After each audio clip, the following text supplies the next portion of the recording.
How did historic nice tenement buildings hide details? Imagine walking past a building on the Lower East Side and not realizing what secrets lie behind its plain facade. These tenements were built to hide the harsh truths of immigrant life inside. They were squeezed onto tiny lots, often just 25 feet wide and 100 feet long, filling up almost all the space available. This left very little room for windows or fresh air. The early tenements, called packing box buildings, had interior rooms with no windows at all. Instead, they relied on tiny air shafts that barely moved any air or light.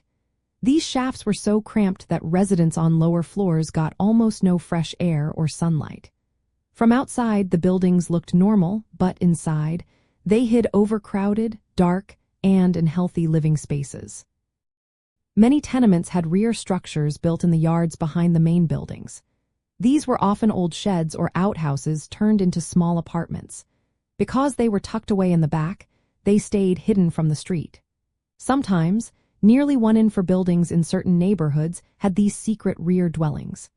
Landlords kept them out of sight to avoid drawing attention to how crowded and unsanitary they really were. They also subdivided larger homes into multiple smaller units, adding extra stories to maximize profits. 8 people might live in a 3-room apartment of just 325 square feet, with barely enough windows. From the street, a 5-story building looked normal, but inside, it could house dozens more people than anyone realized. Sanitation was another area where details were hidden.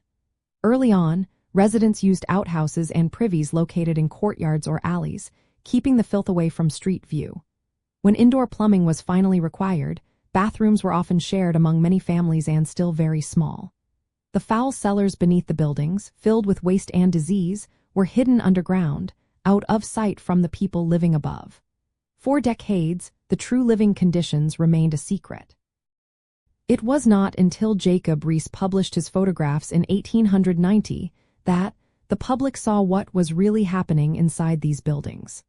Before that, most New Yorkers had no idea how crowded and difficult life was for the immigrant families living there. The Tenement Museum, opened in 1992 at 97 Orchard Street, finally revealed what had been hidden for over 100 years. When the building was discovered in 1988, the upper floors had been sealed since the 1930s, creating a perfect time capsule. Restoring it uncovered personal belongings, old floorboards, and physical evidence of how families really lived. This building is the only fully preserved tenement in the United States, making it a rare window into the past. It shows how these structures kept their secrets and what life was like behind closed doors. Today, visitors can walk through and see the hidden details that once kept the truth out of sight. These buildings tell the story of the city's growth and the resilience of the families who called them home, even if the truth was kept hidden for many years.